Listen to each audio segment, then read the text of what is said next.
तो आज की हमारी स्टोरी होने वाली है रोमन दिमित्री नाम के एक कैरेक्टर पर, जो कि होता है दिमित्री परिवार का सबसे बड़ा और साथ ही में सबसे कमजोर बेटा। और क्योंकि वो लोगों की एक्सपेक्टेशन फुलफिल नहीं कर पाता, इसलिए वो डिप्रेशन में जाने के साथ ही एक दिन कर लेता है सुसाइड। पर उसके सुसाइड करते ही उसके अंदर रिइंकार्नेट होता है मुरीम वर्ल्ड का हेवनली डीमन बकजुंग ह्यूग, और इसी के साथ रोमन दिमित्री की बॉडी पर कंट्रोल हो जाता है ह्यूग का। और अगर तुम्हें एक मर्सीलेस, ओवरपावर्ड और एक बैडएस एमसी पसंद है तो ये मानवा तुम्हारे लिए है। तो एपिसोड की स्टार्टिंग में हमें बताया जाता है कि इस वर्ल्ड में एक बहुत ही फेमस ब्लैक स्मिथ था। वो ब्लैक स्मिथ एक स्टोर का मालिक था। वो लोहे से बनाई गई चीजों को बेचा करता था। और एक दिन उसके नसीब ने साथ दिया और उसके सभी वेपन्स खरीद लिए गए किंगडम ऑफ कायरो के द्वारा। वहाँ पर हुई एक बहुत ही खतरनाक जंग, जिसमें उस ब्लैक स्मिथ को मिला एक चांस जिससे कि वो अपने स्टेटस को रेज कर सके। जब वो जंग खत्म हुई तब ब्लैक स्मिथ को नवाजा गया एक पोजीशन बैरोन के द्वारा, जिसे निचले दर्जे का लॉर्ड कहा जाता है। और वही ब्लैक स्मिथ है अब इस लैंड का ओनर, मास्टर रोमन का पिता। इसी के साथ हम देखते हैं इस स्टोरी के मेन कैरेक्टर रोमन दिमित्री को, जो कि इस वक्त एक बूढ़े व्यक्ति से इस वर्ल्ड के बारे में इंफॉर्मेशन कलेक्ट कर रहा है। वहीं पर होता है एक कैरेक्टर जिसका नाम है हांस। हांस सोचता है आखिरकार मास्टर रोमन ऐसी इंफॉर्मेशन क्यों कलेक्ट कर रहे हैं जिसके बारे में यहाँ पर हर किसी को पता है। इसी के साथ हम देखते हैं कुछ घंटे पहले का सीन, जहाँ रोमन कहता है मतलब तुम्हारे अकॉर्डिंग मैं हूँ दिमित्री परिवार का सबसे बड़ा बेटा, और ये है वो राज्य जिसका नाम है कायरो,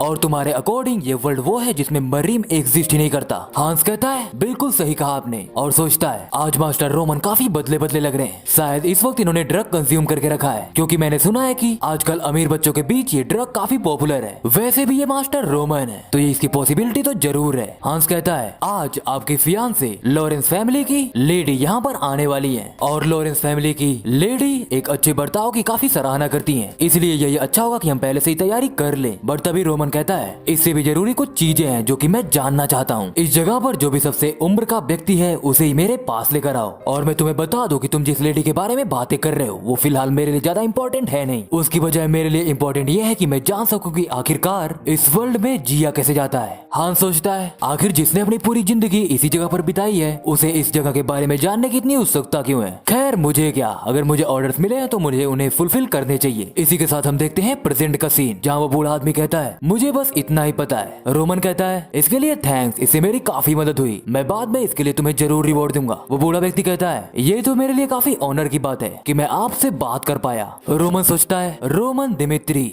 मेरा असली नाम है बकजुंग ह्यूग। मैं वो व्यक्ति हूँ जिसने मरीम वर्ल्ड पर अपना प्रभुत्व कायम किया, और फिर जब मेरे लाइफ के सभी ड्रीम्स फुलफिल हो गए तब मैंने शांतिपूर्वक अपनी डेथ को एक्सेप्ट किया। बट किन्हीं कारणों की वजह से जब मेरी आंखें खुली तो मैंने अपने आप को पाया रोमन दिमित्री के बॉडी में। क्या हेवेंस यही चाहते हैं? क्या ये उनकी इच्छा है या फिर ये पनिशमेंट है मेरे लिए गॉड्स की तरफ से? रोमन ये सभी बातें सोच ही रहा होता है, बट तभी बाहर से लड़ाई होने की आवाजें आने लगती हैं। इधर बाहर कुछ लोग एक बंदे को पीट रहे होते हैं। हांस भी उस फाइट को देखने के लिए आता है, और जब उसकी नजर पड़ती है उन लोगों के टैटू पर तो वो कहता है ये तो है फैंक्स। बट तभी वहाँ पर पहुंच जाता है रोमन और कहता है ये फैंक्स क्या है? हांस कहता है ये टैटू देखकर अंदाजा लग रहा है कि ये लोग हैं ब्लड फैंक्स के मेंबर। रोमन कहता है ब्लड फैंक्स? हांस कहता है ये एक ऐसा ग्रुप है जो कि दिमित्री में ही नहीं बल्कि उसके आसपास के इलाकों में भी काफी कुछ करता रहता है। और देखकर लगता है कि वो बच्चा जो इस वक्त पीट रहा है उस बच्चे ने ब्लड फैंक्स से काफी बड़ी मात्रा में कर्ज लिया होगा। बट फिलहाल के लिए हम ऐसे एक्ट करते हैं जैसे यहाँ पर कुछ हुआ ही ना हो। बट तभी हांस देखता है कि रोमन वहाँ से गायब हो चुका है। रोमन जाता है सीधे ब्लड फैंक्स के मेंबर्स के सामने और कहता है रुक जाओ। वही एक बंदा कहता है रोमन दिमित्री, तुम एक सम्माननीय व्यक्ति हो, इसीलिए लगता है कि तुम इस मामले में दखल अंदाजी कर रहे हो। क्या तुम्हें सच में लगता है कि तुम्हारे कहने से हम रुक जाएंगे? वो बंदा रोमन का मजाने लगता है मजाक और कहता है लगता है सर दिमित्री को बुरा लग गया। हांस कहता है मास्टर हमें अब चलना चाहिए, ब्लड फैंक्स के मेंबर्स काफी खतरनाक होते हैं। रोमन कहता है हांस मैं यहाँ के लॉस के बारे में ज्यादा नहीं जानता, तो मुझे समझाओ। मुझे यहाँ के ज्यादा नियम कानून पता नहीं है, तो मुझे बताओ कि आखिरकार यहाँ के नियम तोड़े किसने और उस नियम को तोड़ने के लिए उनकी सजा क्या है? हांस कहता है क्योंकि वो बच्चा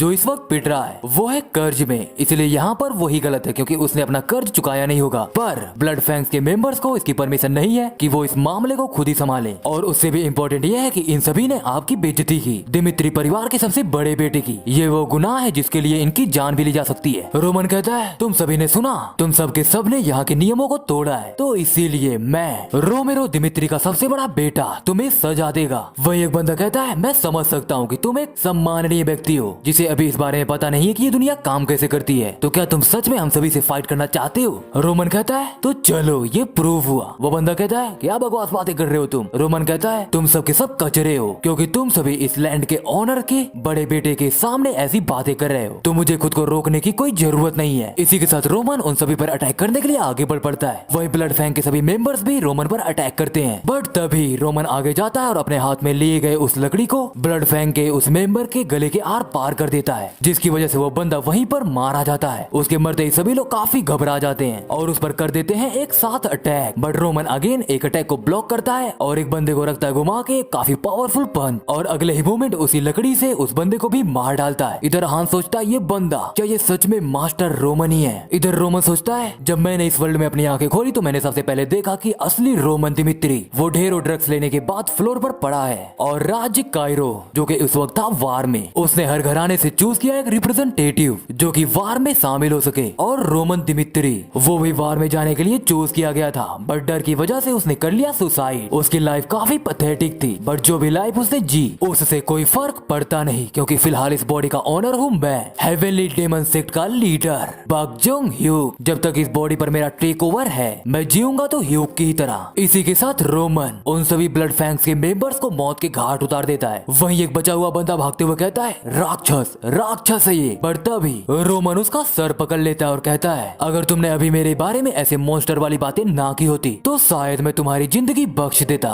पर अब तुम्हारे बचने का कोई चांस ही नहीं है। इसी के साथ रोमन दिमित्री उस बंदे को भी मार डालता है और सबसे कहता है मेरा नाम है रोमन दिमित्री, और तुम सभी में से किसी को भी ये सजा पसंद नहीं है, वो जो कोई भी हो, जितने भी लोग यहाँ पर देख रहे हैं, तो तुम लोग किसी भी वक्त मेरे पास आ सकते हो, मैं तुम सभी को हमेशा तैयार ही मिलूंगा। रोमन सोचता है बक जोंग ह्यूक उसने मरीन वर्ल्ड में अपना प्रभुत्व कायम किया और इस सफर में उससे लड़ाई हुई हजारों मार्शल आर्टिस्ट से, बट वो सबके सब उससे हार गए और अंत में उसके हाथों ही मारे गए। और जब वहाँ पर बही खून की नदियाँ, तब उस वर्ल्ड को पता चला कि ये पूरा का पूरा वर्ल्ड कंट्रोल किया जाएगा हेवनली डेमन सेक्ट के लीडर बक जोंग ह्यूक के द्वारा। पर अब मुझे काफी मशक्कत करनी पड़ रही है इन गली के चूहों को मारने के लिए। रोमन कहता है हांस यहाँ पर गार्ड्स को बुलाओ, उन्हें बताओ कि यहाँ पर हुआ क्या, और कुछ लोगों को बुलाओ ताकि वो इसकी जानकारी इकट्ठा कर सके। हांस हाँ बोलने के साथ ही वहाँ से चला जाता है। वही रोमन सोचता है ये बॉडी ये सच में एक यूजलेस बॉडी है, इस बॉडी के अंदर ज्यादा की भी नहीं है, और जितना की इस वक्त इसमें है उसका फ्लो भी काफी खराब है। मुझे जल्दी यहाँ के बारे में पूरी की पूरी इन्फॉर्मेशन कलेक्ट करनी होगी और एक प्रोसेस से होकर गुजरना पड़ेगा जिसका नाम है स्केलेटल मॉडिफिकेशन। वही बच्चा जो कि पिट रहा था वो कहता है मास्टर मेरी जिंदगी बचाने के लिए आपका थैंक्स। रोमन कहता है मुझे गलत मत समझना, पर मैंने ये तुम्हारी मदद करने के लिए किया ही नहीं, वो तो ब्लड फैंग्स के लोगों ने यहाँ का नियम तोड़ा, इसी वजह से मुझे उन्हें सजा देनी पड़ी, और तुम भी कोई एक्सेप्शन हो नहीं, तो तुम्हें भी सब कुछ एक्सप्लेन करना पड़ेगा कि आखिरकार क्यों वो तुम्हारी जान लेने के पीछे पड़े थे, वो भी बिना किसी झूठ के, और ये सिर्फ तब जब तुम चाहते हो कि तुम्हारा सर और धड़ सही सलामत हो। वो बच्चा कहता है मेरे पेरेंट्स ने ब्लड फैंग से कुछ उधारी ली थी ताकि वो यहाँ पर जमीन खरीद सके और फिर खेती कर सके, और हम सभी मिलकर काफी आसानी से उनके कर्ज को चुका देते, पर वो सभी के सभी ब्लड फैंग्स वाले उन्होंने हमारी सारी फसलें बर्बाद कर दी, तो हम उनके कर्ज को चुका नहीं पाए, और बाद में मुझे पता चला कि वो सब के सब मेरी छोटी बहन के पीछे पड़े थे, और ये बिल्कुल भी फेयर नहीं है, तो इसीलिए मैं आपसे भीख मांगता हूँ कि कम से कम मेरी नहीं कम से कम मेरी छोटी बहन की जिंदगी बचा लीजिए। इसी के साथ वो बच्चा सोचता है वो आंखें उन्हें देखकर मुझे ऐसा लग रहा है जैसे मैं किसी मैड डेमन को देख रहा हूँ जो कि 4 हेवनली किंग्स में से एक हो। रोमन कहता है तुम्हारा नाम क्या है? वो बच्चा कहता है मेरा नाम है केविन। रोमन कहता है केविन मैं इस मामले के तह तक जाऊंगा और बाद में मैं इसका फैसला सुनाऊंगा, जो कुछ भी यहाँ पर हुआ उन सभी बातों को मद्देनजर रखते हुए। केविन थैंक्स बोलता है और वहाँ से चला जाता है। रोमन सोचता है ये बस मेरी शायद एक फीलिंग ही है, बट मुझे लगता है कि मेरा इस बच्चे से कुछ कनेक्शन है। इसी के साथ सीन शिफ्ट होता है, हम देखते हैं एक बग्गी को जहाँ कोई कहता है लेडी फ्लोरा हम जल्द ही दिमित्री परिवार पहुँचने वाले हैं। वही देखते हैं हम एक लड़की को जिसका नाम है फ्लोरा लोरेन, जो कहती है मैं जल्द ही उसे मिलूंगी रोमन दिमित्री से। इसी के साथ फ्लोरा सोचती है लगभग 1 महीने पहले मुझे पता चला कि मेरी अरेंज मैरिज होने वाली है दिमित्री परिवार के किसी मेंबर के साथ, जहाँ मेरे पिता ने बताया कि इस वक्त हमारा घराना अच्छे स्टेट में नहीं है और इस प्रॉब्लम को ओवरकम करने के लिए हमारे पास कोई दूसरा ऑप्शन बचा नहीं है। और तब मुझे पता चला कि मुझे अपनी पूरी की पूरी लाइफ स्पेंड करनी पड़ेगी दिमित्री फैमिली में, जहाँ के सभी लोग भरे पड़े हैं माइनर से। मैंने इसके बारे में अपने पिता से बात की, बट वो फिर भी नहीं माने। इसी के साथ फ्लोरा आती है अपनी यादों से बाहर, जहाँ एक गार्ड कहता है मिस फ्लोरा हम पहुँच चुके हैं। फ्लोरा बाहर निकलती है और सोचती है दिमित्री फैमिली में ही मैं चाहती थी कि मेरी शादी हो भी तो दिमित्री फैमिली के दूसरे बेटे से, जिसका फ्यूचर काफी ब्राइट है, बट वो सब भी खराब हो गया जब उसके बड़े बेटे रोमन दिमित्री ने फोर्स किया कि उसे मुझसे शादी करनी है। रोमन दिमित्री वो गधा जो कि ज्यादातर लग्जूरियस लाइफ को जीने में यकीन करता है, और साथ ही में मुझे ये भी भी समझ में नहीं आ रहा है कि आखिरकार दिमित्री परिवार के सभी लोग इतना ज्यादा परफ्यूम क्यों यूज करते हैं। ये सब सोचते सोचते फ्लोरा पहुंच चुकी होती है रोमन के पास और सोचती है मुझे ये नहीं पता कि मेरी कंट्री इस वक्त कैसी कंडीशन में है, बट फिर भी मुझे ये करना ही होगा। इसी के साथ वो कहती है सर दिमित्री मैं चाहती हूँ कि आप इस मैरिज के बारे में भूल जाएं। रोमन कहता है चलो ठीक है फिर। ये सुनते ही फ्लोरा के तो जैसे ही होश ही उड़ जाते हैं। वही अगेन रोमन कहता है मैंने भी इस मैरिज के बारे में काफी सुना है और दिमित्री परिवार का ये गधा, मुझे यकीन है कि तुम जैसी कोई लड़की उससे शादी नहीं करना चाहेगी, तो इसीलिए यही सही होगा कि इस मैरिज को कैंसिल कर दिया जाए। फ्लोरा सोचती है आखिरकार इसे हो क्या गया है, क्या ये सच में सीरियस है। रोमन कहता है क्योंकि ये बहुत ही इंपॉर्टेंट मैटर है इसीलिए मैं अपने पिताजी को ये बताना चाहूंगा। फ्लोरा कहती है एक मिनट। रोमन कहता है हाँ कुछ हुआ है क्या, कोई प्रॉब्लम। फ्लोरा कहती है मैंने सुना है कि ऐसा सिर्फ इसीलिए हुआ था क्योंकि तुम मुझसे शादी करना चाहते थे और अब तुम ही इसे कैंसिल करना चाहते हो, वो भी बिना किसी शर्त के। मैं थोड़ी कंफ्यूज्ड हूँ। रोमन कहता है तो तुम ही बताओ क्या तुम मुझसे शादी करना चाहती हो। फ्लोरा कहती है नहीं वैसे तो नहीं करना चाहती। रोमन कहता है तो फिर हम दोनों एक दूसरे की बातें में इतना उलझे ही क्यों, ये बेमतलब की बहस क्यों। जब हम दोनों इस मैरिज को कैंसिल करना ही चाहते हैं तो जो जरूरी है मुझे वो करने दो, और साथ ही में इस मैरिज को तोड़ने की पूरी रिस्पॉन्सिबिलिटी मैं खुद ले रहा हूँ क्योंकि मैं ही वो हूँ जिसकी वजह से तुम इस सिचुएशन में फंसी हो। मेरी वजह से ही तुम्हें दिमित्री परिवार के सबसे बड़े गधे से शादी करनी पड़ रही है, तो मुझे लगता नहीं कि इससे तुम्हें कोई प्रॉब्लम होनी चाहिए। फ्लोरा सोचती है आखिरकार इसे हो क्या गया है, क्या ये वही रोमन दिमित्री है जिसके बारे में मैंने सुना था। इसी के साथ सीन शिफ्ट होता और हम देखते हैं रोमेरो दिमित्री को, जो कहता है तुम इस मैरिज को कैंसिल करना चाहते हो। उसके सामने होता है रोमन, वो कहता है हाँ जैसे मैंने आपको बताया मैं ऐसा ही करना चाहता हूँ और मैंने पहले ही लॉरेंस फैमिली को उस लेडी को बता दिया है। रोमेरो कहता है गधे कहीं के, भले ही लोग तुम्हें गधा बोलते हो बट आज तुमने ये प्रूव भी कर दिया। मैं तुम्हारा भला चाहता था इसलिए मैं उस लड़की से तुम्हारी शादी कराना चाहता था, बट तुमने सब खराब कर दिया। जबकि तुम्हें बस यही करना था कि तुम्हें उस लड़की से शादी करनी थी और एक अच्छी जिंदगी बितानी थी, बट तुम वो भी नहीं कर पाए। रोमन कहता है इसके लिए मैं माफी मांगना चाहता हूँ, बट तभी रोमेरो एक ग्लास रोमन की तरफ फेंक देता है और कहता है तुम्हें सच में लगता है कि तुम्हारे माफी मांगने से ये सब ठीक हो जाएगा। अगर ये सब स्मूथली हो जाता तो मैं सोच रहा था कि तुम्हें बैटलफील्ड में नहीं भेजूंगा, पर अब 6 महीने बाद तुम्हें बैटलफील्ड में जाना ही होगा। तो बताओ क्या इसके बारे में तुम कुछ कहना चाहते हो। रोमन कहता है नहीं। रोमेरो कहता है मैंने ये भी सुना कि तुम्हारा ब्लड फैंग के कुछ मेंबर के साथ पंगा हो गया था और वहाँ पर जो लोग थे उन्होंने कहा कि तुमने उन सभी को उनकी सजा दे दी है, बट मैं इस पर बिल्कुल भी यकीन नहीं करता। इसमें जरूर तुम्हारी किसी ने मदद की होगी। ये प्रॉब्लम जो ब्लड फैंग ग्रुप के बारे में है उसके बारे में मैं अभी कुछ नहीं कर सकता और तुमने एक बेटे का फर्ज भी सही से निभाया नहीं है, तो अब से आगे जो भी प्रॉब्लम्स होंगी उसके लिए तुम खुद ही रिस्पॉन्सिबल होगे। तो मैं बस तुम्हें इतना ही बता दूं कि ब्लड फैंग ग्रुप के साथ तुम्हारी जो भी प्रॉब्लम्स है उन्हें तुम्हें खुद ही रिजोल्व करना होगा, मैं इसमें तुम्हारी कोई भी मदद नहीं करूंगा। रोमेरो सोचता है ये कंफर्म अब रोते हुए रहम की भीख मांगने वाला है, बट इधर रोमन कहता है मैं समझ गया, मैं इस मामले को खुद ही संभाल लूंगा। रोमन जाने लगता और कहता है ये मेरी वजह से हुआ है तो इसीलिए इस मामले को मुझे संभालना ही होगा, तो मैं आपसे तब आके मिलता हूँ जब ये मामला खत्म हो जाएगा। वही रोमेरो कहता है रुको कहाँ जा रहे हो, बट तब तक रोमन जा चुका होता है। बाहर पहुँचते ही रोमन अपने माथे से निकल रहे खून को पोंछता है और कहता है आखिर ऐसा करने की जरूरत ही क्या थी। बट तभी वहाँ पर फ्लोरा कहती है क्या तुम सच में कोई बेवकूफ हो, आखिर तुम ऐसी हरकतें कर ही कैसे सकते हो। रोमन कहता है तुम अभी भी यहीं पर हो। फ्लोरा कहती है वो ब्लड फैंग ग्रुप है, ब्लड फैंग वो कोई ऐसे नहीं है जिनसे तुम खुद ही निपट सको, इवन नोबल्स भी उनके द्वारा टेरराइज किए जाते हैं। अगर उन सभी को लगा कि तुम उनके लिए प्रॉब्लम्स क्रिएट करोगे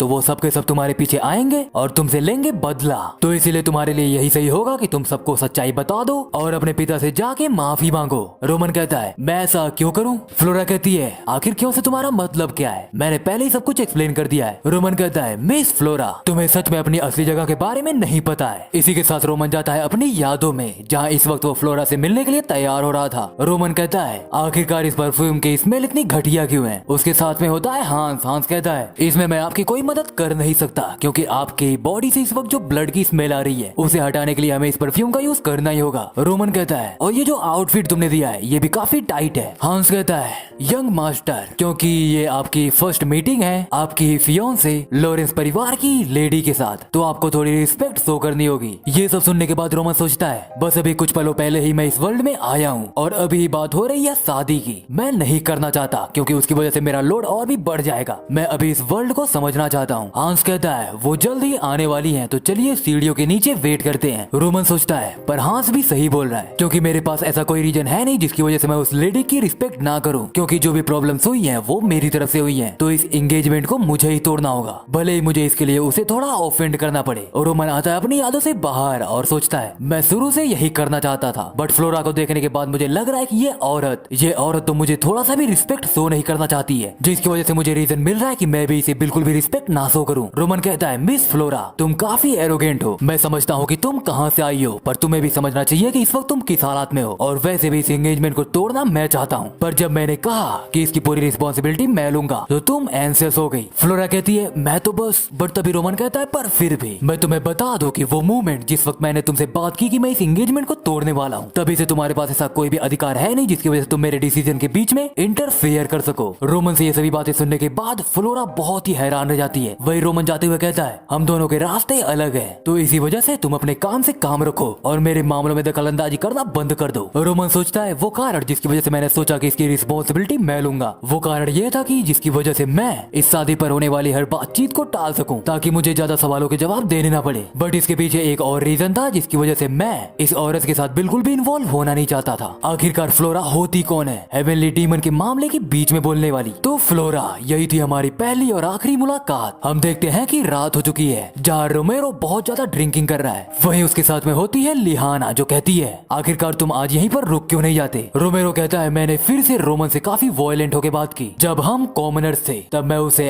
आमतौर पर काफी पीटा भी करता था, बट जब हम बन गए नोबल्स, यहाँ के लॉर्ड, तब मैंने खुद से वादा किया कि मैं अपने बच्चे के साथ फिर से ऐसा नहीं करूंगा। लिहाना कहती है उसी वादे की वजह से हमारे बाकी के बच्चे अच्छे से ग्रो हो पाए। रोमेरो कहता है हाँ ये सही है, पर रोमन का क्या? हमारा एक वही बच्चा है जो कि काफी बुरे हालातों से जूझा हुआ है। मुझे तो ये भी नहीं पता कि मुझे रोमन को ट्रीट कैसे करना चाहिए। लियाना कहती है अपने आप को दोस्त मत दो, भले इस वक्त तुम एक अच्छे पेरेंट ना बन पाए हो, बट हम दोनों साथ में मिलकर अपने बच्चे के परवरिश में हुई गलतियों को सुधार सकते हैं। और जिस रोमेरो दिमित्री को मैं जानती हूँ, कोई ऐसा नहीं है जो कि अपने बड़े बेटे को एक गलत डायरेक्शन में जाने देगा। तुम्हारे पास अभी भी चांस है कि तुम चीजों को सही कर सकते हो। रोमेरो कहता है तुम क्या ब्लड फैंग के बारे में बातें कर रही हो? लियाना कहती है रोमन एक काफी स्वाभिमानी बच्चा है, तो इसी वजह से उसने गुस्से में कह दिया होगा कि वो ब्लड फैंग के मामले को खुद ही देख लेगा। बट अगर हमने ऐसा होने दिया तो क्या पता कि आगे क्या होगा। तुम कैप्टन जोनाथन से रोमन की मदद करने के लिए क्यों नहीं कहते? रोमेरो कहता है तुम सही बोल रही हो। इसी के साथ वो एक सर्वेंट को बुलाता है और उसे कहता है कि जाओ कैप्टन जोनाथन को जल्दी से बुला के लाओ। इसी के साथ सीन शिफ्ट होता है। हम देखते हैं रोमन और हांस को, जहाँ हांस कहता है यंग मास्टर ये काफी डेंजरस है, हमें ऐसे बाहर नहीं घूमना चाहिए। हमें तो ये भी नहीं पता कि आखिरकार कब ब्लड फैंग के लोग वापस आ जाए बदला लेने के लिए, तो क्यों ना हम वापस चले। रोमन कहता है हांस तुम्हें क्या लगता है आखिरकार ब्लड फैंग को उनकी वो ताकत कब मिली जो इस वक्त उनके पास है? हांस कहता है मैं पूरी तरह से श्योर तो नहीं हूँ, बट तभी उसकी बात काटते हुए रोमन कहता है ब्लड फैंग को उनकी ताकत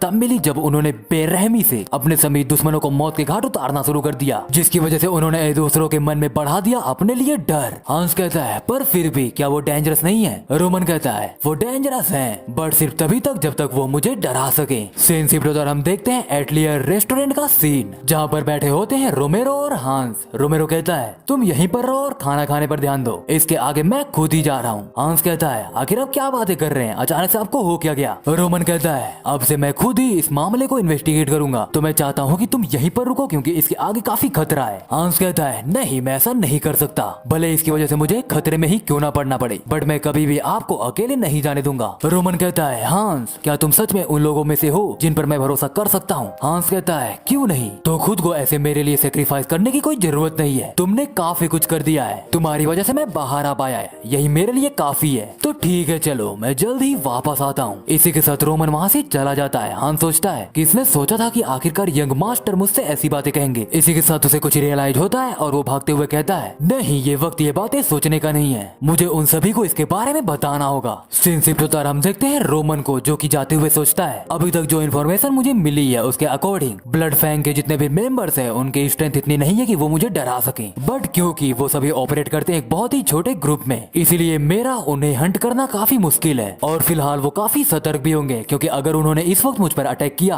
और मैं बच गया तो इसके बाद मामला काफी बिगड़ सकता है। बट फिर भी अगर उन्हें ढूंढना मुश्किल है तो मैं उन्हें नहीं ढूंढ पाऊंगा, तो मेरे पास बस एक ही ऑप्शन बचता है, मैं उन्हें जानबूझकर अपने पास लाऊं। इसीलिए अब तक मैं हांस के साथ इन सभी गलियों में घूम रहा था और अभी तक उन सभी ने भी इस बात का पता लगा ही लिया होगा कि मैं अकेला हूँ। और साथ ही में आज है दिमित्री नाइट्स की रेगुलर ट्रेनिंग का दिन, तो आज सुरक्षा भी काफी कमजोर होगी, तो इसका मतलब कि अगर वो लोग प्लान कर रहे हैं मुझसे बदला लेने की, तो यही उनके लिए होगा एक परफेक्ट चांस। और तभी रोमन के पीछे आ जाते हैं कुछ लोग और कहते हैं रोमन दिमित्री ये बदला है। इसी के साथ एक बंदा टूट पड़ता है सीधे रोमन की तरफ। इधर सीन शिफ्ट होता है, हम देखते हैं सीधे कैप्टन जोनाथन का सीन, जहाँ हांस कहता है कैप्टन मुझे आपको कुछ बताना है। जोनाथन कहता है आखिर तुम्हारा यहाँ कैसे आना हुआ। हांस कहता है यंग मास्टर उन्हें कुछ हो गया है। जोनाथन कहता है आखिर तुम मुझे साफ साफ क्यों नहीं बताते, पहले तुम थोड़ा शांत हो जाओ। हांस कहता है कैप्टन यंग मास्टर उन्हें कुछ हो गया है, वो खतरे में है, आपको जल्द ही उन्हें ढूंढना होगा। यंग मास्टर रोमन इस वक्त खतरे में है। इसी के साथ सीन शिफ्ट होता है, हम देखते हैं सीधे रोमन का सीन। रोमन पर जिस बंदे ने अटैक किया था, रोमन उस बंदे का डैगर लेता है और उसके मुंह के आर पार कर देता है और इसी के साथ वो बंदा वहीं पर मारा जाता है। उसके मरते ही बाकी बचे हुए लोग कहते हैं आखिरकार ये है क्या, ऐसा कैसे हो गया, आखिर यहाँ पे चल क्या रहा है, जैसा हमने सुना था ये तो बिल्कुल अलग है। रोमन कहता है आखिरकार तुम लोग कर क्या रहे हो, मेरे पास आओ, क्या तुम्हें बदला नहीं लेना है। सीन शिफ्ट होता है, हम देखते हैं जोनाथन को जो कहता है तुम्हारे अकॉर्डिंग तुम्हारे यंग मास्टर वो इस वक्त पूरे शहर में घूम रहे हैं, वो भी विदाउट एनी गार्ड, और तुम्हें लगता है कि वो फाइट करने गए हैं ब्लड फैंग से। हांस कहता है हाँ मैं यही कहने की कोशिश कर रहा हूँ। जोनाथन को ये सभी बातें सुनने के बाद बिल्कुल ही यकीन ही नहीं होता और थोड़े समय बाद वो बहुत ही जोरों से हंसने लगता है और हंसते हुए कहता है आखिरकार तुम्हारा वो यंग मास्टर जो कि पूरे के पूरे परिवार में सबसे वीक है वो फाइट करने बढ़ता भी। हांस कहता है मैं सच बोल रहा हूँ, आखिरकार मैं आपसे झूठ बोलूंगा ही क्यों, हमारे पास ऐसे रुकने का समय है नहीं। जोनाथन थोड़ा सोचता है और उसे याद आता है कि रोमेरियो ने भी उससे कहा था कि रोमन और ब्लड फैंग के बीच में कुछ पंगा हो गया है, तो मैं इस पंगे को सॉल्व करूं। जोनाथन सोचता है डैम इट, आखिरकार उसे बिना गार्ड के जाने की जरूरत ही क्या थी, उसे तो ये भी नहीं पता कि वेपन को यूज कैसे करते हैं। जोनाथन कहता है सब के सब अपने वेपन्स के साथ जल्द से तैयार हो जाओ और हांस मुझे वहाँ ले चलो जहाँ तुमने अपने उस यंग मास्टर को देखा था। जब तक हम यहाँ पर हैं मुझे नहीं लगता कि कोई भी उन्हें छूने की गलती करेगा। जोनाथन सोचता है अभी हांस ने जो बताया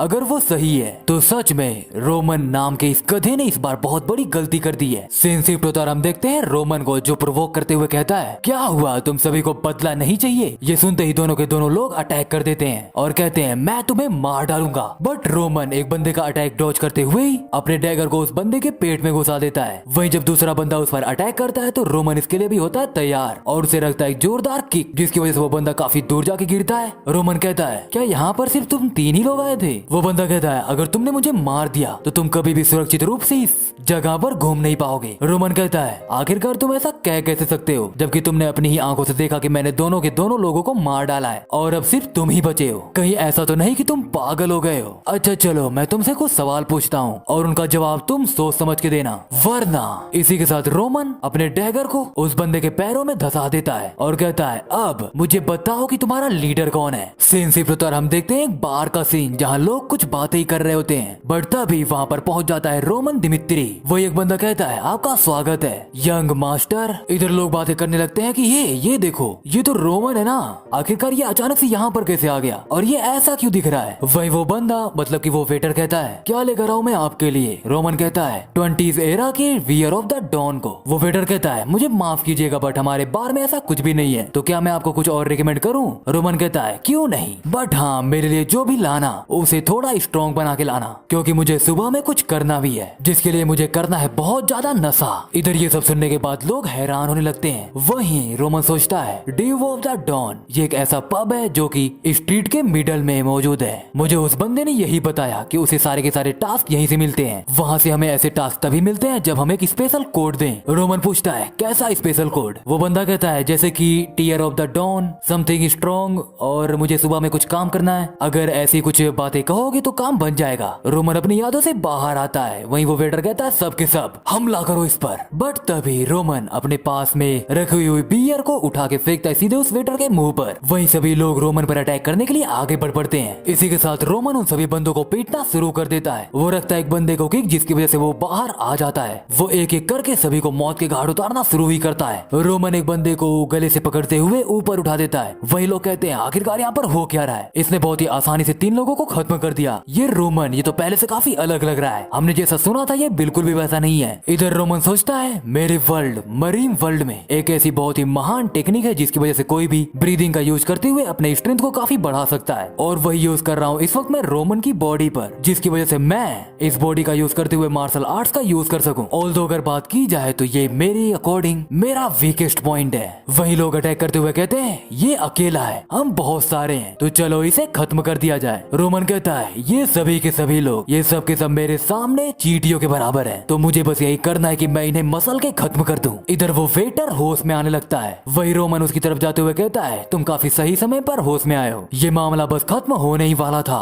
वही वो वेटर कहता है, यंग मास्टर आखिरकार आप ऐसा कर ही क्यों रहे? रोमन कहता है, कैसा बेतुका सवाल है, तुम ही हो जिसने मुझ पर हमला किया, और अब देखने के बाद मैं ये क्लियरली बोल सकता हूँ कि अब सिर्फ तुम ही बचे हो, और मैं कुछ बातें तुमसे जानना भी चाहता हूँ, तो क्यों ना पहले हम थोड़ी बातें कर ले। इसी के साथ हम देखते हैं थोड़ी देर बाद का सीन, जहाँ उस पब में अभी तक जोनाथन भी आ चुका है। वो कहता है, क्या ये सच है? आखिर ये हो कैसे सकता है? यंग मास्टर ऐसा कर ही कैसे सकते हैं? एक नाइट कहता है, कैप्टन एक बंदा था जो कि सेकंड फ्लोर पर अभी भी जिंदा था, उसने बताया कि इस वक्त यंग मास्टर गए हैं लॉरेंस की तरफ। जोनाथन कहता है, क्या? आखिर लॉरेंस क्यों? वो नाइट कहता है, उस बंदे ने यह भी बताया कि ब्लड फैंग का मेन बेस है लॉरेंस की तरफ, लॉरेंस के इलाके में ही है उनका मेन बेस। इसी के साथ हम देखते हैं सीधे 1 घंटे पहले का सीन, जहाँ रोमन इस वक्त उस पब के ओनर को टॉर्चर कर रहा होता है। वो कहता है, हे मुझे लगता है कि हम दोनों काफी अच्छा महसूस करेंगे अगर हम दोनों करें बातें, क्योंकि तुमने पहले ही अपनी दोनों की दोनों उंगलियां खो दी हैं। वो बंदा कहता है, मेरे पास कुछ भी नहीं है जो मैं तुम्हें बता सकूं, तो तुम चाहो तो मुझे मार सकते हो, और वैसे भी ब्लड फैंग बाद में बदला लेने के लिए जरूर आएगा। रोमन कहता है, क्यों नहीं, तुम चाहो तो मुझसे छुपा सकते हो, बट हाँ मुझे तुम्हारे जैसे लोग काफी पसंद है। मुझे उन लोगों का मुंह खुलवाने में काफी मजा आता है जो लोग काफी टफ होते हैं, और ये मजा सिर्फ इसलिए आता है क्योंकि मुझे मिलता है एक मौका जिससे मैं उन्हें टॉर्चर कर सकूं। वो बंदा कहता है, यहाँ पर तुम्हारा सिर्फ टाइम ही वेस्ट होगा,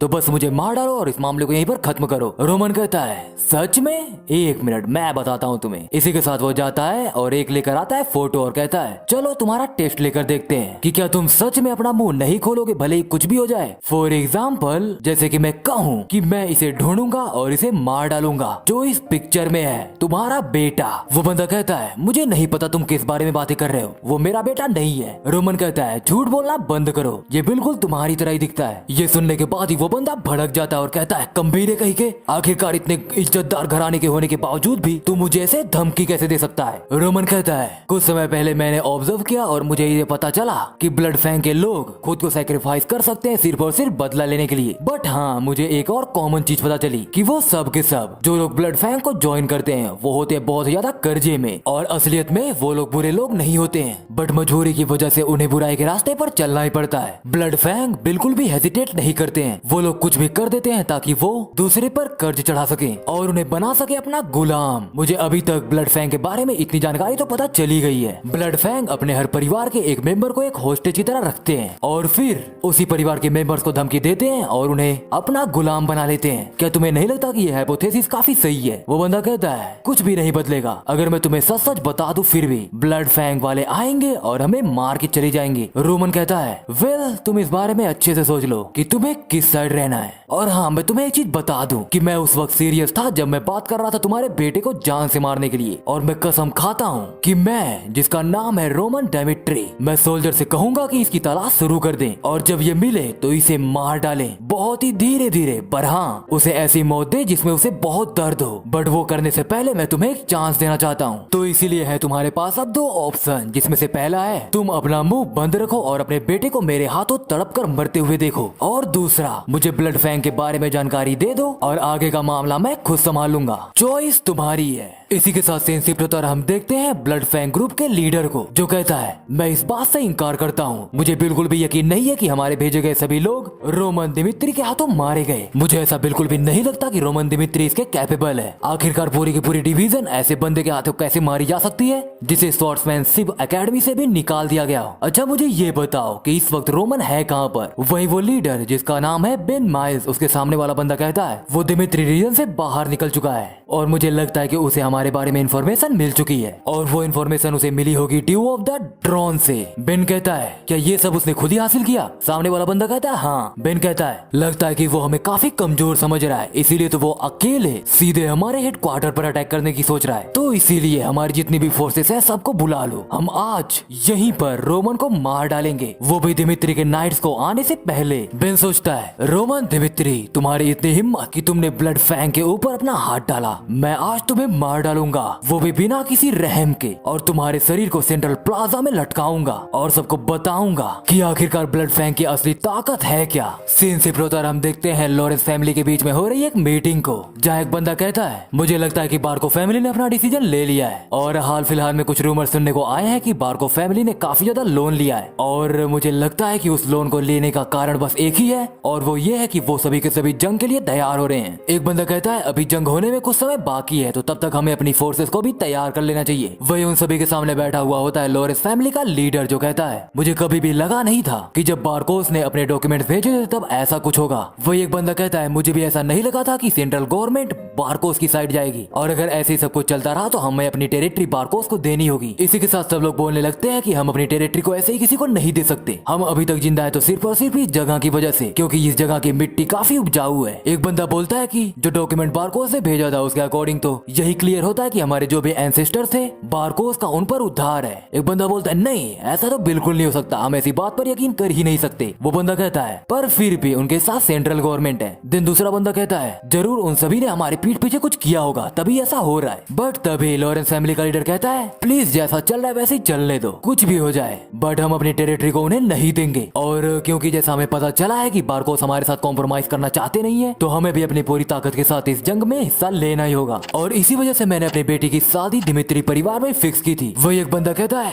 अरे ये तो आपने सही कहा, हमारे पास दिमित्रीज है, बट हाँ ओरिजिनली तो वो सभी के सभी कॉमनर्स ही हैं। बट अगर बात की जाए अमीरी की तो इस पूरे नॉर्थ ईस्टर्न रीजन में वो सबसे ज्यादा अमीर है। भले ही बार्कोस ने कितना भी लोन लिया हो, बट मुझे नहीं लगता कि वो सभी के सभी दिमित्रीज को टक्कर दे पाएंगे। लीडर कहता है मैं भी यही उम्मीद करता हूँ, इसी वजह से मैंने अपनी इकलौती डॉटर को उस दिमित्री परिवार के गधे के हवाले कर दिया। एक बंदा कहता है ये तो लॉरेंस फैमिली के भलाई के लिए था, आपने बिल्कुल सही डिसीजन लिया है, तो इसीलिए अपने आप को ब्लेम मत कीजिए। वही दरवाजे के बाहर से ये सभी की सभी बातें सुन रही होती है फ्लोरा, जो सोचती है आखिर मैं उन्हें क्या बताऊं, क्या मैं उन्हें ये बताऊं कि मेरी एंगेजमेंट टूट चुकी है। मुझे नहीं लगता कि ये बताने के बाद मैं अपने पिता से नजरें मिला पाऊंगी, बट एक मिनट ये तो मेरी लाइफ है, तो ऐसा करना कोई गलत भी नहीं होगा। आखिरकार मैं अपनी लाइफ को ऐसे ही सैक्रिफाइस नहीं कर सकती, मैं कोई चीज नहीं हूँ जिसे बेच दिया जाए। ठीक है मैं इन्हें सच ही बताती हूँ। इसी के साथ फ्लोरा अंदर जाने लगती है और कहती है मैं किसी ऐसे से शादी नहीं कर सकती जिसके लिए मेरे पास फीलिंग्स ही ना हो। बट तभी एक बंदा दौड़ते हुए आता है और फ्लोरा को अंदर जाने से रोक लेता है, और पहले खुद ही अंदर चला जाता है और कहता है माय लॉर्ड इमरजेंसी है इस वक्त। हम देखते हैं लॉरेंस घराने के बाहर का सीन, जहाँ अभी तक जोनाथन पहुंच चुका है, वो भी अपने सभी नाइट्स के साथ। जोनाथन कहता है जल्दी से ये गेट खोलो, यंग मास्टर रोमन खतरे में है। वह उसके सामने वाला बंदा कहता है जैसे मैंने कहा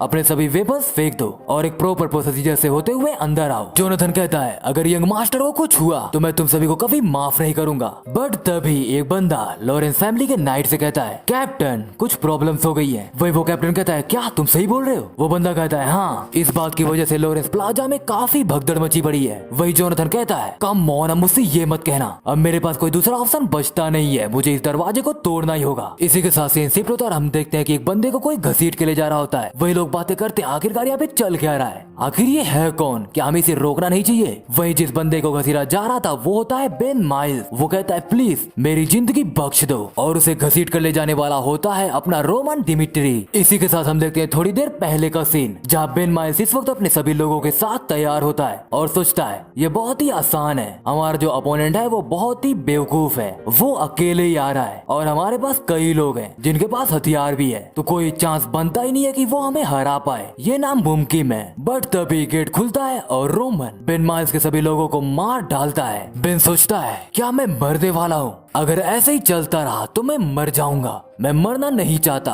नहीं मैं कम से कम ऐसे तो बिल्कुल नहीं मरना चाहता। इसी के साथ हम देखते हैं प्रेजेंट का सीन, जहाँ बेन कहता है प्लीज मेरी जिंदगी बख्श दो, कम से कम मेरी जिंदगी तो बख्श ही सकते हो तुम। बट तभी रोमन बेन को घसीटते हुए लाके पटक देता है सबके सामने। बेन कहता है अगर तुम मुझे जाने दोगे तो मैं कुछ भी करूंगा, तुम ऐसा समझ सकते हो कि मैं तुम्हारे लिए कुत्ता बन जाऊंगा जो कि सिर्फ तुम्हारे आदेश का ही पालन करूंगा, वो भी पूरी जिंदगी, तो बस मुझ पर दिखाओ थोड़ा रहम। रोमन कहता है तुम मेरे लिए कुत्ता बन जाओगे, क्या तुम सच में ऐसा कर पाओगे? खैर तुम्हें ये सब पहले करना चाहिए था। इसी के साथ रोमन बेन का गला दबाने लगता है और कहता है ये इंसान ब्लड फैंग ग्रुप का लीडर है और अब तुम सभी को समझ में आ रहा होगा कि ये कितना बड़ा कचरा है। ब्लड फैंग ने डिमित्रिस को भी हार्म करने की कोशिश की और उन्होंने अपनी घटिया सी ट्रिक्स का यूज किया और लोगों को अपना गुलाम बनाया और साथ ही में मुझे मारने की कोशिश की और सिर्फ इसलिए क्योंकि मैं इन्हें रोक रहा था। बात की जाए गुनाहों की तो ब्लड फैंग के गुनाह काफी ज्यादा हैं और उन्हीं की वजह से मैं तुम सबके सामने आज इसके अंदर की बुराई को खत्म करूंगा। इसी के साथ रोमन बेन के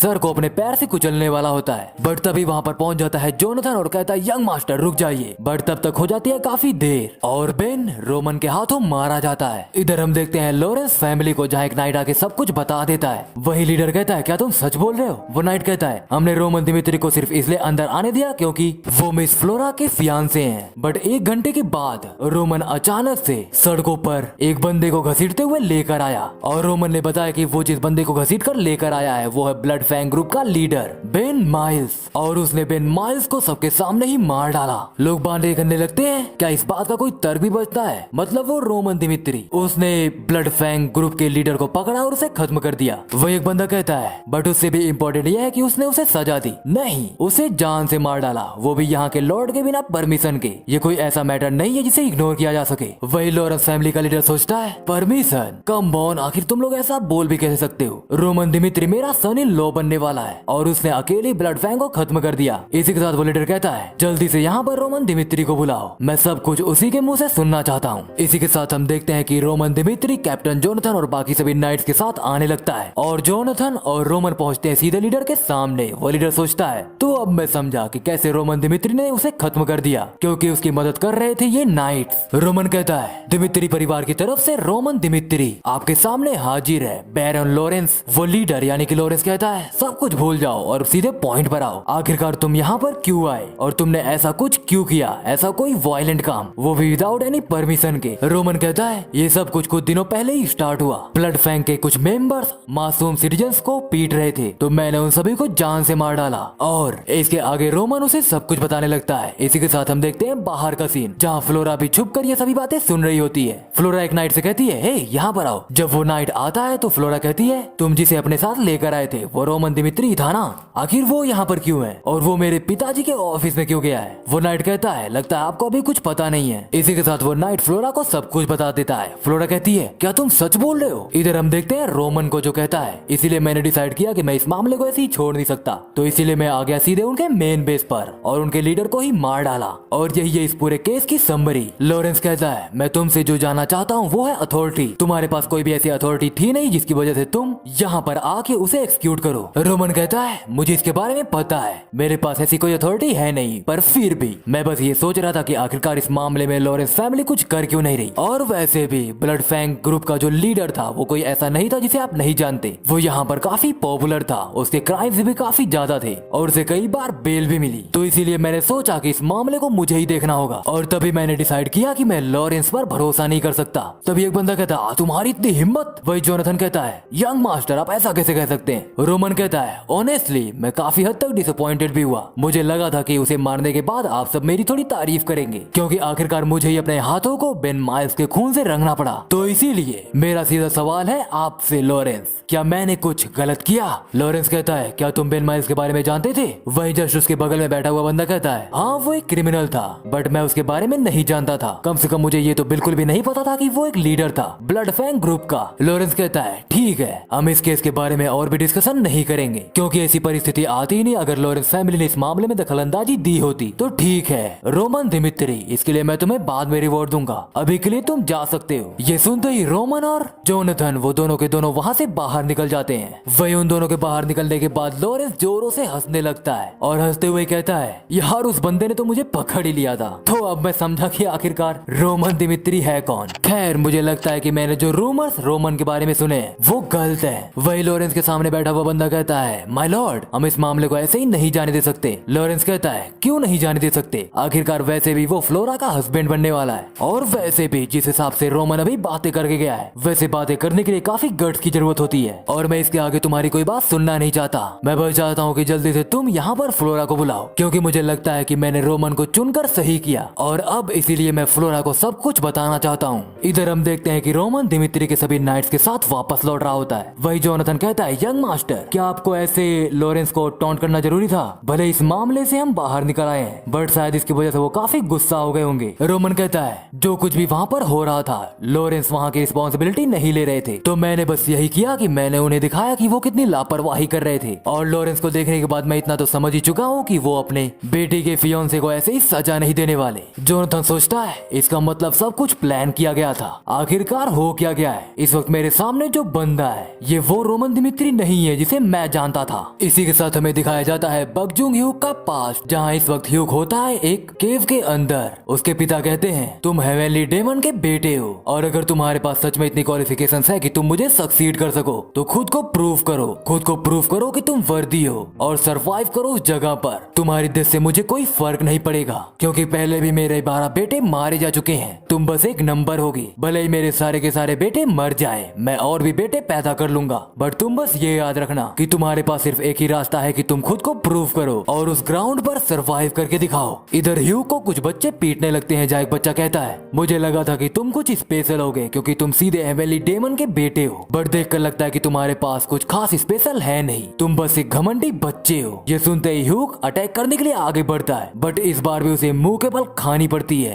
ह्यूग सोचता है, जब मैं बच्चा था उस वक्त सभी के सभी बच्चे अपने पेरेंट्स द्वारा प्रोटेक्ट किए जाते थे, बट मैं इस दुनिया के सामने फेंक दिया गया ताकि मैं ताकतवर बन के उभर सकूं। इसी के साथ हम देखते हैं रोमन दिमित्री ले रहा होता है बात और सोचता है, मैं काफी एग्जॉस्टेड हो चुका हूँ, मेरी ये बॉडी ये काफी ज्यादा थक जा रही है। इस वर्ल्ड में अवेकन होने के बाद मैंने काफी चीजों को रियलाइज किया और वो सब के सब रिलेटेड थी ब्लड फैंग से, और अब मैंने उन्हें एनालाइज कर दिया है। मैंने उन सभी को खत्म कर दिया है जो कि मेरे रास्ते को ब्लॉक कर रहे थे, बट अभी भी मेरे अंदर कोई भी रिग्रेट नहीं है। मैं बिल्कुल भी नहीं बदला, मैं अभी भी वही हेवनली डीमन ह्यूग हूँ। मैं किसी को भी मारने और टॉर्चर करने से पहले एक बार भी नहीं सोचता, और वो जो सीधे मुझ पर ही हमला करने वाले होते हैं उन्हें मारने के लिए तो मैं कुछ भी कर सकता हूँ। यही मेरी वो जिंदगी थी जो कि मैं ह्यूग बनते हुए जी रहा था, और आज भी उसमें से कुछ भी नहीं बदला है। बस फर्क ये है कि मेरे पास ये दूसरा शरीर है, बट ये काफी डेंजरस भी तो हो सकता है अगर मैं ऐसे ही चीजों को करता रहा। मैंने अभी भी इस बात का पता नहीं लगाया कि आखिरकार यहाँ पर चीजें कैसे ऑपरेट होती हैं, और ये भी सच्चाई है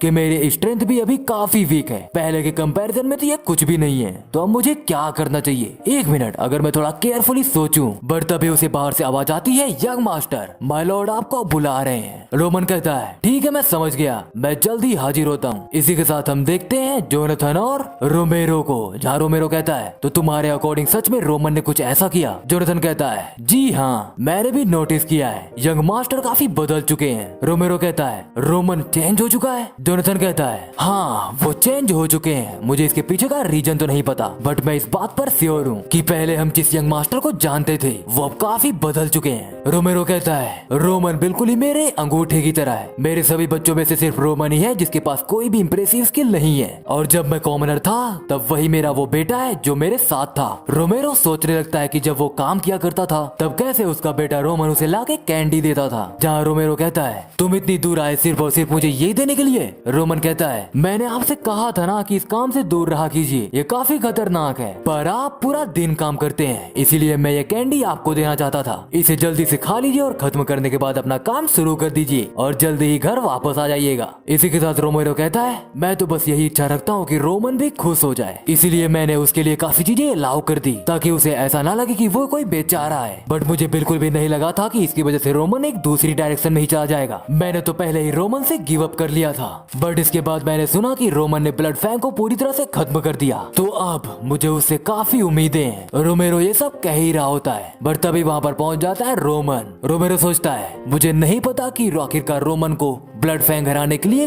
किन हालातों से जूझना पड़ा, बट अगर इस बार ऐसा कुछ होता है तो मैं रोमन को बचाने के लिए सब कुछ करूंगा ताकि मैं एक अच्छा पिता बन सकूं। रोमेरो कहता है, मैंने सुना कि तुमने ब्लड फैंग को अकेले ही खत्म कर दिया। इधर रोमन सोचता है, बैरन रोमेरो, मैं ये क्लियरली देख सकता हूँ कि इनके मन में मेरे लिए काफी उम्मीदें जाग रही हैं, बट अगर मैंने इन्हें सच्चाई बता दी तो ये मुझे एक अलग ही नजरिए से देखेंगे, जिसके बाद इनके एक्सपेक्टेशंस मुझे लेकर काफी बढ़ जाएंगी, और एक्सपेक्टेशन बढ़ने के बाद ही जन्म होता है फेलियर का, तो इसलिए मैं ऐसा नहीं चाहता, तो इसीलिए मैं सब कुछ इन्हें सच नहीं बताने वाला, जिससे कम से कम मुझे कुछ समय मिल जाएगा और मैं ग्रो कर पाऊंगा। तो मुझे क्या करना चाहिए? क्या मुझे इन्हें सच बताना चाहिए या इनसे छुपा के रखना चाहिए? इसी के साथ अगेन रोमन जाता है अपनी उन्हीं यादों में जहाँ इस वक्त वो पिट रहा होता है। उसे पीटने वाला बच्चा कहता है, क्या तुम इतना ही कर सकते हो? बट तभी रोमन, मेरा मतलब कि ह्यूग को एक पत्थर मिलता है और वो उस पत्थर से उस बंदे का सर फोड़ देता है। इसके बाद उसी पत्थर से वो उस बंदे की जान ले लेता है और सोचता है, बचपन में जब सभी के सभी बच्चे अपने पिता के द्वारा प्रोटेक्ट किए जाते थे, तब मुझे इस दुनिया के सामने फेंक दिया गया ताकि मैं ताकतवर बन के उभर सकूं। ह्यूग कहता है, तो क्या तुम सभी ने अभी कहा था कि ये तुम्हारा बॉस है? तो अगर ये तुम्हारा बॉस है तो मैं चाहता हूँ कि इस केव के अंदर जो लोग हैं, तुम उन्हें एक मैसेज डिलीवर करो कि वो बंदा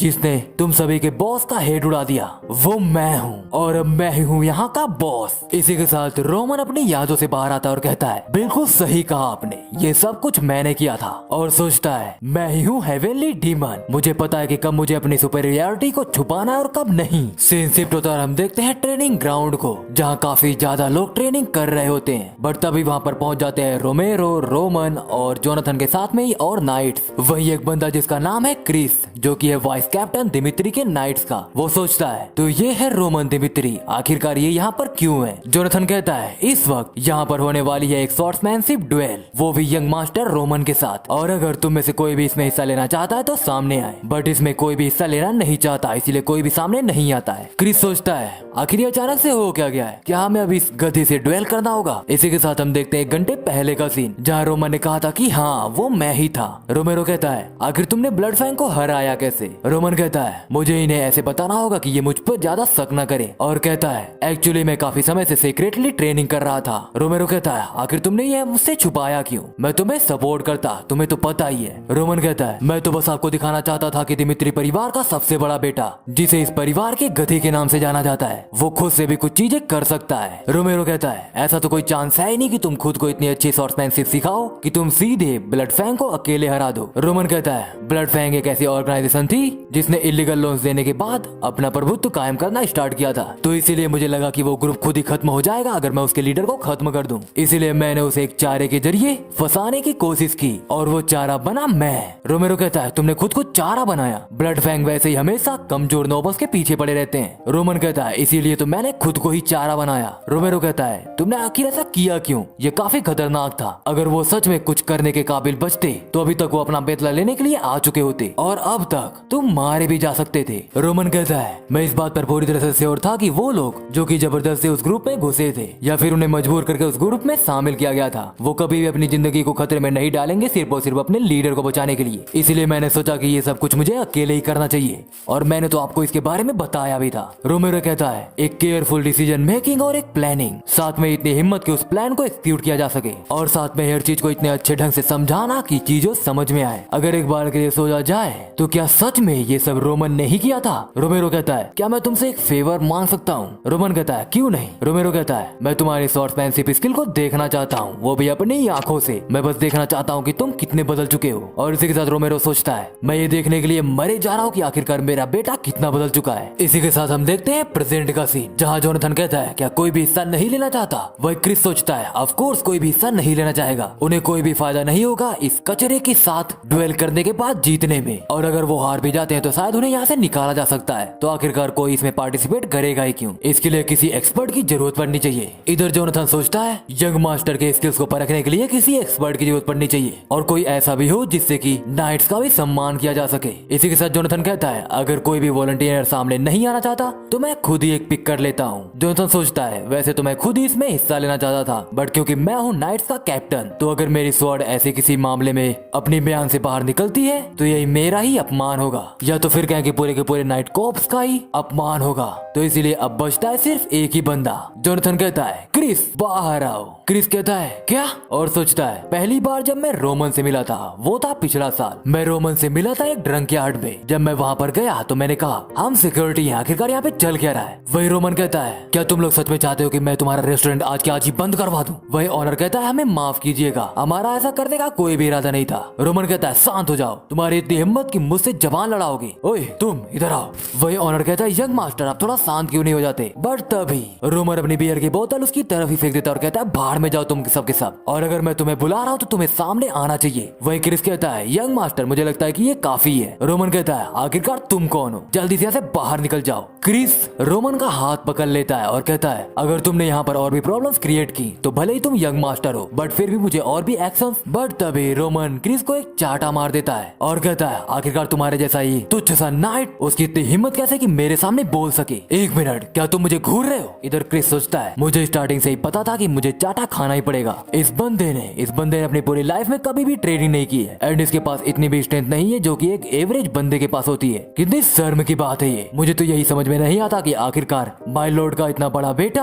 आखिर इतना कमजोर कैसे हो सकता है। अगर मेरे अकॉर्डिंग देखा जाए तो ये कचरे के बराबर है, इसे तो मर ही जाना चाहिए। इसी के साथ क्रिस अपनी यादों से बाहर आता है और कहता है और जोनाथन कह रहे हैं कि मुझे इसी बंदे से ड्वेल करना है। क्रिस कहता है कैप्टन मुझे नहीं लगता कि मुझे इस मामले में सामने आना चाहिए। जोनाथन कहता है यंग मास्टर रोमन एक एक्सपर्ट है जिन्होंने अकेले ही ब्लड फैंग को फेस किया है और अगर तुम एक फेयर मैच चाहते हो तो तुम्हें ही सामने आना चाहिए। क्रिस इंसिस्ट करने की कोशिश करता है बट जोनाथन उसकी बात नहीं सुनता, इसलिए क्रिस भी रेडी हो जाता है और क्रिस के रेडी होते ही ड्वेल स्टार्ट हो जाता है। जोनाथन कहता है तो दोनों साइड्स तैयार हैं। बट तभी क्रिस कहता है एक मिनट, मेरी एक रिक्वेस्ट है। जोनाथन कहता है रिक्वेस्ट? कैसी रिक्वेस्ट? क्रिस कहता है मुझे ये सिखाया गया है कि कोई भी ड्वेल को एक असली युद्ध की तरह लिया जाए, भले ही कुछ भी हो जाए, तुम्हारा ओपोनेंट कोई भी हो, तुम्हें उस पर कोई भी रहम नहीं दिखाना चाहिए। तो मैं चाहता हूँ कि इसी बात को मद्देनजर रखते हुए इसे उसी की तरह एक ड्वेल बनाया जाए जिसमें सभी नियम कानून होंगे युद्ध के ही। अगर यंग मास्टर इस रिक्वेस्ट को एक्सेप्ट करते हैं तो मैं भी खुशी खुशी ये ड्वेल करने के लिए तैयार हूँ। क्रिस सोचता है इसका तो ऑप्शन ही नहीं है कि ये गधा इसने अकेले ही ब्लड फैंग को हरा दिया हो,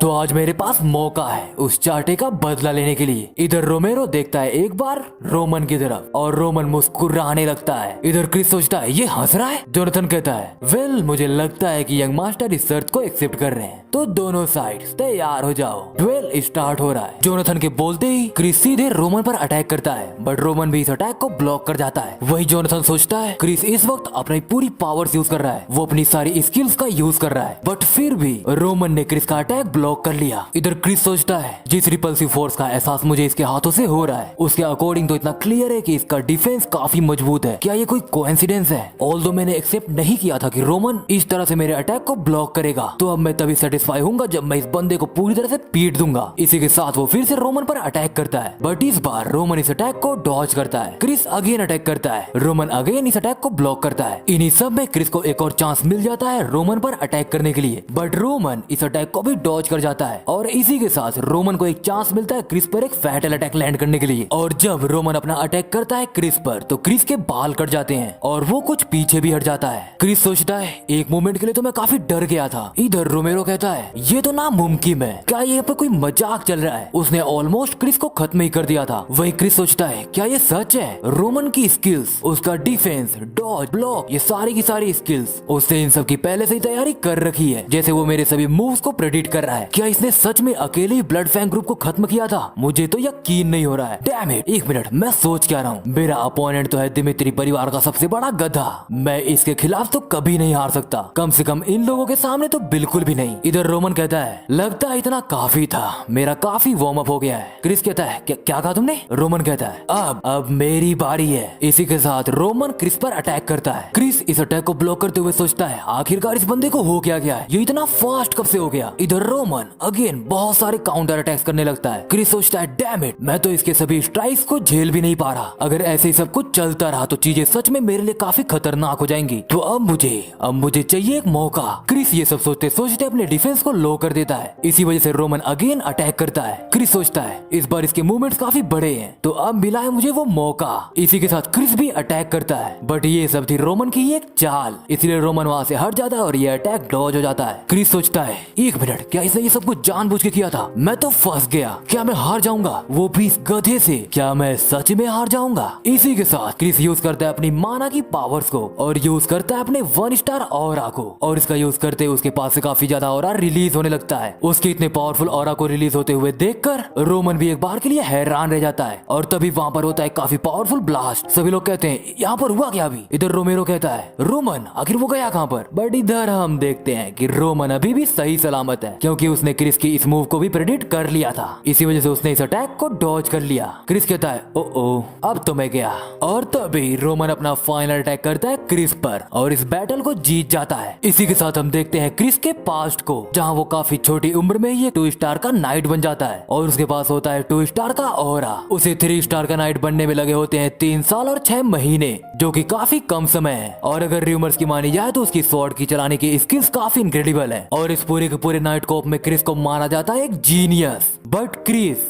दिमित्री परिवार के सबसे बड़े इडियट, सबसे बड़े गधे रोमन से हार जाता है। रोमेरो कहता है, नाइट कमांडर जोनाथन, आखिरकार क्या आप मुझे बताएंगे कि यहाँ पर हुआ क्या आपने ये नहीं कहा था कि क्रिस एक जीनियस है? आपके बाद अगर कोई है तो वो सिर्फ क्रिस ही है, जो कि है 2 स्टार ऑरा का नाइट। जोनाथन सोचता है, ये कैसे हो गया? अभी सिर्फ 1 महीना पहले ही रोमन ऐसा था कि उसे स्वॉर्ड्स पकड़नी तक नहीं आती थी और ये कोई ऐसी स्किल नहीं है जो कि कोई भी खुद को ट्रेन करके 1 या 2 साल में सीख जाए। इसे देखकर तो लगता है कि जैसे इसने कई सालों तक ट्रेनिंग की है, इसका तो कोई चांस ही नहीं बनता कि ये इतना जल्दी ग्रो कर जाए। जोनाथन कहता है, माय लॉर्ड सरप्राइज मत होइएगा, मुझे लगता है कि यंग लॉर्ड खुद ही एक जीनियस है जिन्हें स्वॉर्ड चलानी बहुत ही अच्छे से आती है। इधर रोमन सोचता है, उसे पता था कि कब अग्रेसिव होना है और कब नहीं होना है। वो काफी फोकस्ड भी था। अगर देखा जाए उसकी मूवमेंट्स को तो वो काफी तेज भी थे। अगर वो चाहता तो खुद ही ब्लड फैंग गैंग को अकेले ही खत्म कर सकता था। तो अब मैं समझ रहा हूँ कि जोनाथन को इस पर इतना गर्व क्यों है। अगर इनके स्टैंडर्ड्स की बात की जाए तो ये काफी स्किल्ड वॉरियर है, बट अगर मेरे स्टैंडर्ड्स की बात की जाए तो ये बद से भी बदतर है। इवन मरीम वर्ल्ड के नॉर्मल पीपल्स भी इससे ज्यादा स्ट्रॉन्ग होते हैं। ऑल्दो अंत में मैं थोड़ा सरप्राइज्ड हुआ था जब उसके पास से वो ऑरा रिलीज हो रहा था। आखिर वो था क्या? इधर रोमेरियो बहुत ही जोरों से हंसने लगता है और हंसते हुए कहता है, ये तो काफी दिलचस्प है, मेरा बड़ा बेटा वो स्वॉर्ड चलाने में एक जीनियस है। कमांडर नाइट जोनाथन, क्या तुम सच में इस बात पर श्योर हो? जोनाथन कहता है, बाय लॉर्ड मैं इस बात पर पूरी तरह से श्योर तो नहीं हूँ, बट मुझे लगता है कि हमें रोमन को पहचानने में काफी बड़ी गलती हो गई है। रोमेरो कहता है, अच्छा ऐसी बात है, बेटा इधर आओ, मैं तुम्हें बता नहीं सकता कि आज मुझे कितनी खुशी हो रही है। मैं तो इस बात को पूरी तरह से एक्सेप्ट कर चुका था कि तुम किसी भी काबिल नहीं हो, बट मुझे लगता है कि मुझसे भी गलती हो गई, तो मैं तुम्हें एक अवार्ड देना चाहता हूँ। तो बताओ मुझे तुम्हें कुछ चाहिए? रोमन हंसता है और कहता है, जैसा कि आपने कहा था मुझे जल्दी बैटलफील्ड में जाना होगा। रोमेरो कहता है, तो क्या तुम मुझसे ये कह रहे हो कि तुम नहीं जाना चाहते? रोमन कहता है, नहीं, मैं वहाँ पर बहुत ही उत्सुकता के साथ जाना चाहता हूँ, बट मैं वहाँ पर जाना चाहता हूँ अपने सिलेक्टेड लोगों के साथ। रोमेरो कहता है, तुम्हारे पास अभी बहुत समय है तो तुम आराम से चूज कर लो और हम तुम्हारे साथ कुछ लोगों को भी भेज देंगे। रोमन कहता है, नहीं, मैंने कहा ना कि मैं खुद जाऊंगा। रोमेरो कहता है, ठीक है मैं समझ गया, मैं आज से तुम्हें इस बात का अधिकार देता हूँ कि तुम अपने हिसाब से चीजों को मैनेज करोगे और बैटलफील्ड में सब कुछ अपने अकॉर्डिंग करोगे, तुम्हें कोई भी दखलंदाजी नहीं करेगा। रोमन कहता है, मुझे एक और चीज चाहिए। रोमेरो कहता है, आज तुमने जो मुझे करके दिखाया है, जब तक तुम मुझे ऐसे ही खुश करते रहोगे मेरे पास तो कोई ऑप्शन ही नहीं है तुम्हारे इन शर्तों को मंजूर करने के अलावा। रोमन कहता है, ये क्रिस, मैं चाहता हूँ कि ये मुझे ऑरा को कंट्रोल करना सिखाए। और इसी के साथ ये एपिसोड यहीं पर खत्म हो जाता है। सो चैनल पर न्यू हो तो प्लीज चैनल को सब्सक्राइब करके बेल नोटिफिकेशन को ऑन करना मत भूलना। तो अभी तक मैंने इस चैनल पर कोई भी टास्क नहीं दिया था, बट आज मैं एक टास्क देता हूँ। तो अगर इस वीडियो पर 5000 लाइक्स और 500 कमेंट्स का टास्क कंप्लीट हो जाता है तो मैं जिस दिन ये टास्क कंप्लीट होगा उसी दिन इसका नेक्स्ट एपिसोड ड्रॉप कर दूंगा, क्योंकि इस मानवा के ऑलमोस्ट 100+ चैप्टर्स अवेलेबल है। तो अब सब कुछ तुम ही सब पर है, बट तब तक के लिए